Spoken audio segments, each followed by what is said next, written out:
South ఇండియాలోని అతి తక్కువ ధరలకి రత్నాలనందించే ఏకైక సంస్థ 6JVR. పొత్తులో అనూహ్య పరిణామం చోటు చేసుకుంది. జనసేన పార్టీకి మరో సీటు దక్కింది. పి గన్నవరం సీటును తెలుగుదేశం పార్టీ జనసేనకి ఇచ్చింది.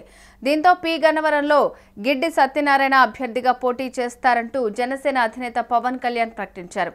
దీంతో పి గన్నవరం అభ్యర్థిగా గిడ్డి సత్యనారాయణకు అవకాశం దక్కింది.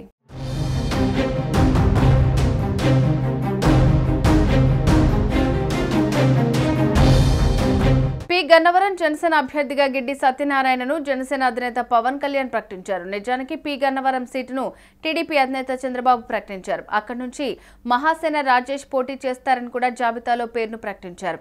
అయితే కొన్ని కారణాల వల్ల రాజేష్ సీటు వద్దంటూ తెలుగుదేశం పార్టీ పునరాలోచనలో పడింది.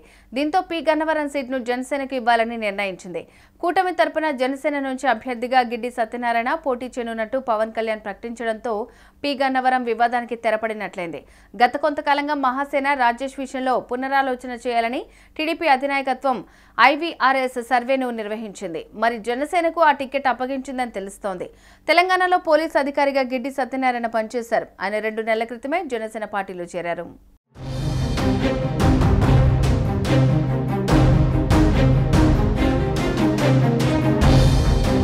పి గన్నవరం నియోజకవర్గం జనసేనదే అని ఆ పార్టీ అధినేత పవన్ కళ్యాణ్ విశ్వాసం వ్యక్తం చేశారు. జనసేన కార్యకర్తలు స్థానిక ఎన్నికల్లోనే సత్తా చాటారని, సార్వత్రిక ఎన్నికలను అదే స్ఫూర్తిని కొనసాగించాలని పవన్ కళ్యాణ్ పిలుపునిచ్చారు. పి గన్నవరం నియోజకవర్గ నేతలతో జనసేన అధ్యక్షుడు పవన్ కళ్యాణ్ భేటీ అయ్యారు. వారికి దిశానిర్దేశం చేశారు. ఈ సందర్భంగా పి గన్నవరం నియోజకవర్గం జనసేన ఇన్ఛార్జ్ గిడ్డి సత్యనారాయణకు ఎన్నికల నియమావళి నిబంధనలతో కూడిన పత్రాలను అందజేశారు పవన్ కళ్యాణ్.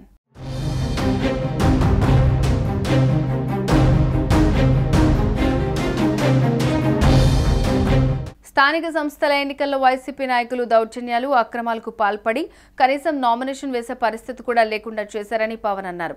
వాటిని తట్టుకుని పి గన్నవరం నియోజకవర్గంలో జనసేన నాయకులు అంతా ఒక మాట మీద నిలబడి స్థానిక రాజకీయ పరిణామాలకు అనుగుణంగా ఇతర పక్షాలతో కలిసి సత్తా చాటారని చెప్పారు. ఇదే స్ఫూర్తిని సార్వత్రిక ఎన్నికల్లో కూడా కొనసాగించాలని, పి గన్నవరం నియోజకవర్గం ఖచ్చితంగా జనసేనదే అని పవన్ కళ్యాణ్ ధీమా వ్యక్తం చేశారు.